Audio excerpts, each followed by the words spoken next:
All right, he's a madman. Yeah, he's a bit crazy, but we like it that way. A madman, and that is a good thing. He's a madman, and we like it that way. Who likes it that way? Fellow madmen that are in the news somehow now? What kind of a statement is this? He's a madman, and we like it that way. We keep us safer, like fellow way.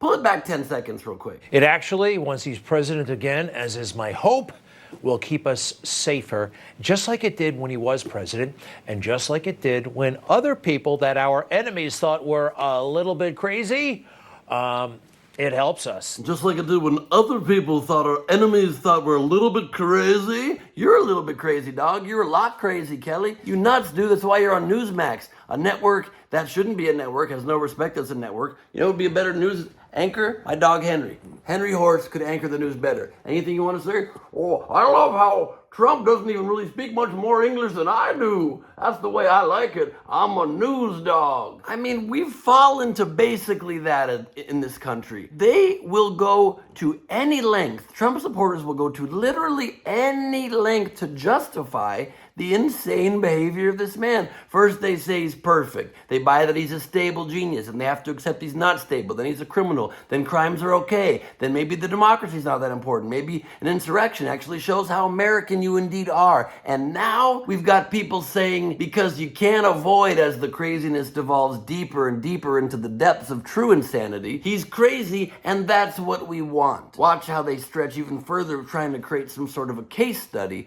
with Richard Nixon. There's actually a theory. It's called the madman theory, and it came up in the Nixon administration when a country makes their leader look irrational and volatile, so other world leaders would avoid provoking the country, fearing an unpredictable response. Yeah, that's what desperate countries do. That's what rogue nations do when they don't have budgets, when they don't have stable economies, stable governments. Their only choice is be a little nuts to keep people off balance. And I grant you, it is an effective tactic to keep other nations a little off balance. If you're not the United States of America, if you're not the leader of the planet and trying to maintain that position, your position now is, let's see if we can go crazier than North Korea. Let's out insane North Korea and see if that helps America. We're the United States. We dictate policy for the planet. We're not one of the countries that needs to go extra super odd with the leader as our big benefit. But go on,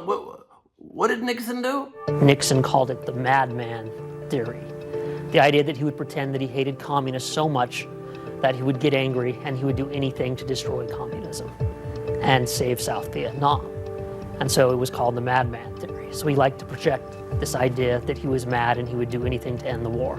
Okay, so now do you see the difference? And I'm no fan of Richard Nixon, but he did it on purpose. He pretended to be crazy, whereas Donald Trump is legit crazy and can't control it. So while Nixon might have strategically been able to do this in one particular instance, Trump actually is nuts and therefore can't be relied upon to be a stable leader for our country, even when we need him to not be crazy. Do you see the very germane difference there? Are you seeing how Jermaine Jackson that is? Let me give you an example if it's not quite clear. Here's just a clip from a speech just yesterday, former president, current criminal, Donald Trump gave with what he calls a genius realization that he made about what U.S. spells. Lord help us all. Macron, nice guy. You know, look, he's for France. I'm for us.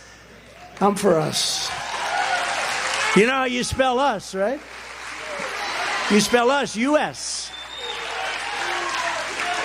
I just picked that up. Has anyone ever thought of that before? I just picked that up. Has anyone ever thought about the fact that U.S. spells us? Yes, anyone who ever has seen the letters U.S. and is aware of how reading works. So, A couple of days I'm reading and it said us.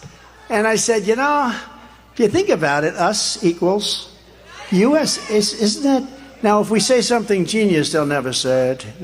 If we say something genius, they'll never say it, okay? The other day, I was reading and I saw us and it spelled U.S. The other day, I saw M-E and it spelled meh. Isn't that crazy? Meh, it's like sometimes some people don't have a lot of confidence and they're kind of meh about themselves, okay? And not everybody is. Not everybody can be as good looking as me. I mean, no, I'm surprised he's not talking about his looks, is how absurd this person is. They've never said Trump's a great speaker. Never said. I've never heard it. I said to my people, do you think they'll ever acknowledge I must be doing okay? Except I'm a very handsome person, so I guess a lot of you want to sit. They want to sit and look at me because I'm so, like a beauty pageant.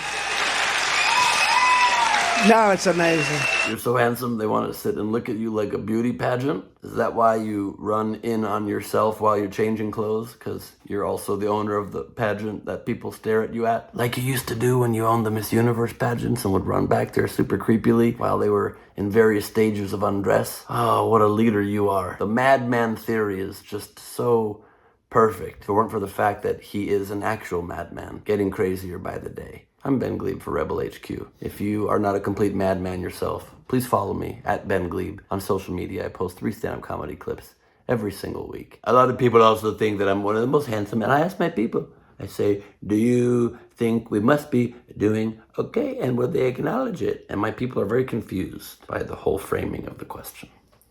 Bye.